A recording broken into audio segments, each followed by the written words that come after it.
আসসালামু আলাইকুম। আজকে আপনাদের মাঝে এমন কিছু গুরুত্বপূর্ণ প্রশ্ন সম্পর্কে আলোচনা করব যে প্রশ্নগুলো বিজিবি লিখিত পরীক্ষায় আসার সম্ভাবনা খুবই বেশি। আপনি যদি একজন বিজিবির সদস্য হতে চান তাহলে এই প্রশ্নের উত্তরগুলো জানা আপনার জন্য অনেক জরুরি। তাই অনুরোধ করব ভিডিওটি না টেনে প্রথম থেকে শেষ পর্যন্ত দেখবেন। আমাদের এই চ্যানেলটি বাংলাদেশের সবথেকে বড় চ্যানেল হতে চলেছে, তাই সাবস্ক্রাইব করে আমাদের সাথেই থাকুন। তাহলে চলুন গুরুত্বপূর্ণ প্রশ্নগুলো দেখে নেওয়া যাক। বিজিবি এর পূর্ণরূপ কি? বিজিবি এর পূর্ণরূপ হচ্ছে border guard Bangladesh. Bangladesh rifle এর বর্তমান নাম কি? তার উত্তর হচ্ছে border guard Bangladesh. Border guard Bangladesh আইনে বিদ্রোহের জন্য সর্বোচ্চ শাস্তি কি?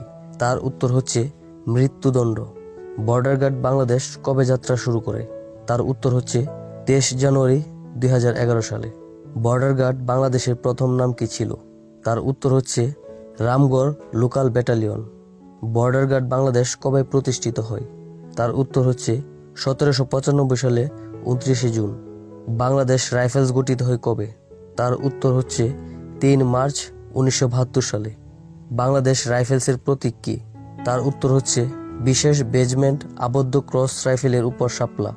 বর্ডার গার্ড বাংলাদেশের সদর দপ্তর কোথায় অবস্থিত? তার উত্তর হচ্ছে পিলখানা, ঢাকা।